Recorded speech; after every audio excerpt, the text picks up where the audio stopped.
Assalamualaikum warahmatullahi wabarakatuh. Perkenalkan, nama saya Sinta Novitasari. Saya dari Prodi Ekonomi Pembangunan dengan NIM 220231100029.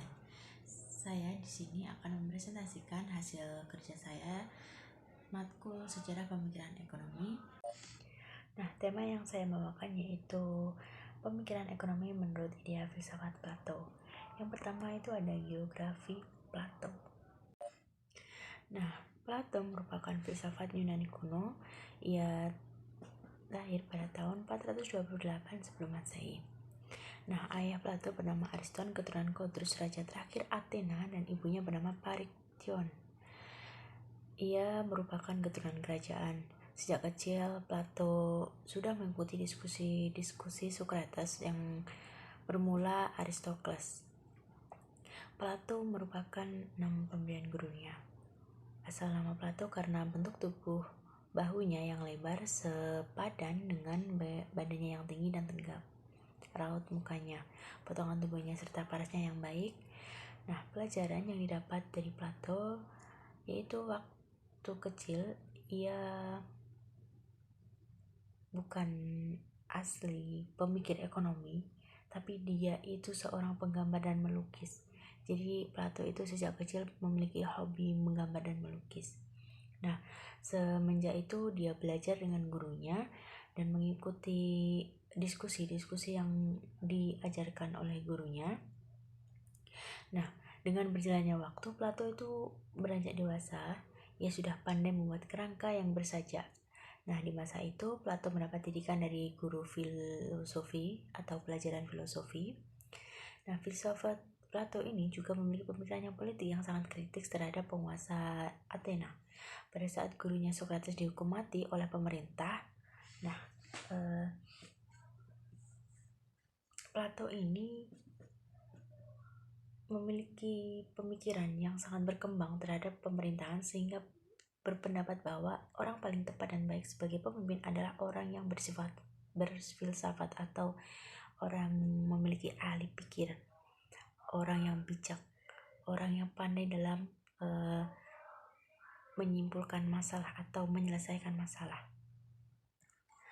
Nah, ini menjadi tekanan bagi Plato saat ditinggal oleh gurunya yang dicintai, karena gurunya atau Socrates ini sangat berpengaruh bagi Plato. Maka dari itu, Plato mulai berpikir mengenai pemerintahan yang ideal. Bagaimana mengatur pemerintah yang baik dan adil? Nah, pada saat itu Plato mulai berpikir dan mulai belajar mengenai pemikiran-pemikiran filsafat lainnya. Dan pada masa mudanya Plato sangat menyukai dunia lukis dan menggambar, dan juga sering menekuni filsafat Cratylus yang menganggap bahwa semua ini adalah mengalir seperti air yang mengalir. Jadi Plato itu belajar sesuai alur yang ada, sesuai aliran waktu yang mengalir. Dengan berkembangnya waktu, Plato itu mulai mencari ilmu atau mencari materi sendirinya. Nah, kali ini ada masalah yang kedua, yaitu teori idea atau gagasan Plato.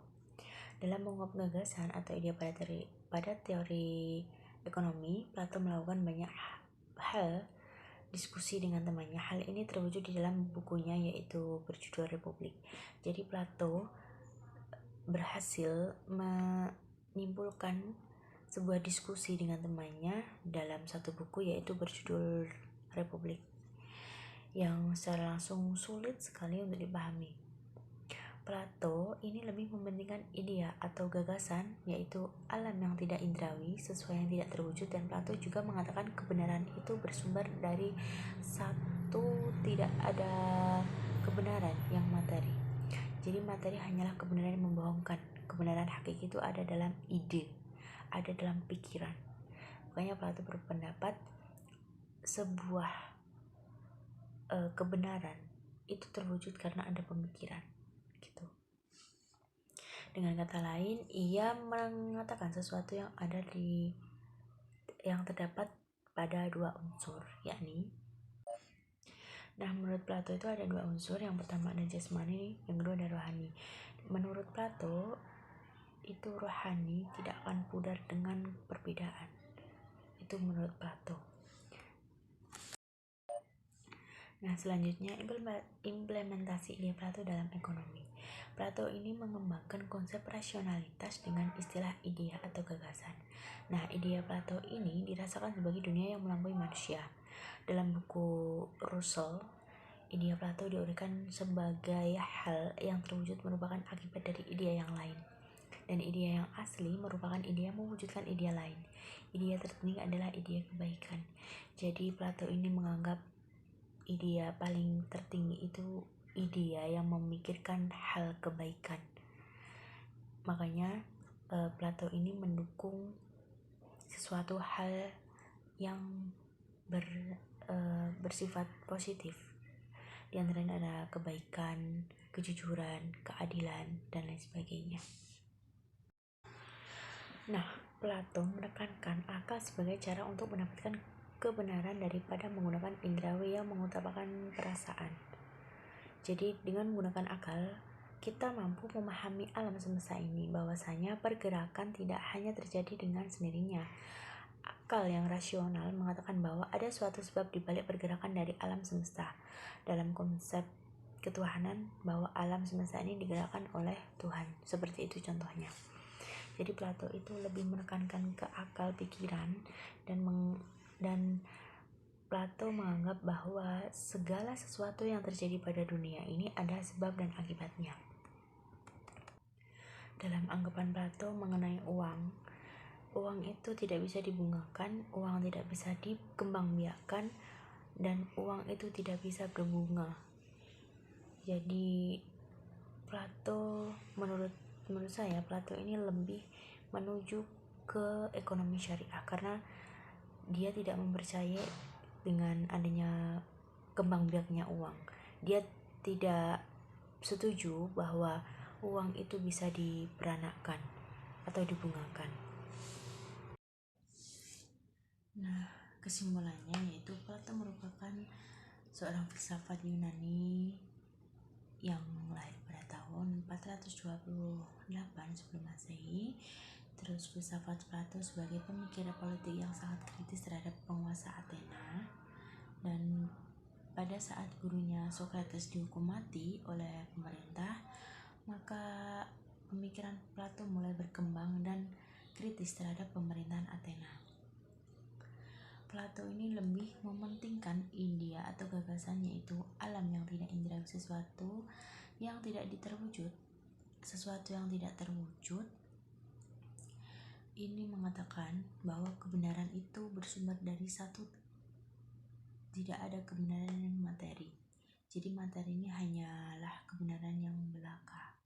Semuanya itu tergantung dari ide. Terus Plato percaya pada buku Russell, hanyalah kebenaran itu membohongkan. Jadi kebenaran itu hanya sifat nipu, bohong sama dengan menipu. Nah, Plato menguraikan sebagai hal yang terwujud merupakan akibat dari ide yang lain, dan ide yang asli merupakan ide yang mewujudkan ide lain. Ide yang tertinggi adalah ide kebaikan. Nah, dapat disimpulkan dari materi yang saya sampaikan, Plato ini lebih mencondong ke pemikiran yang bersifat ke agama, karena dia percaya bahwa sesuatu pemikiran yang baik itu pemikiran yang memikirkan kebaikan. Plato juga mementingkan keadilan, kejujuran. Bahkan dalam pemikiran uang, dalam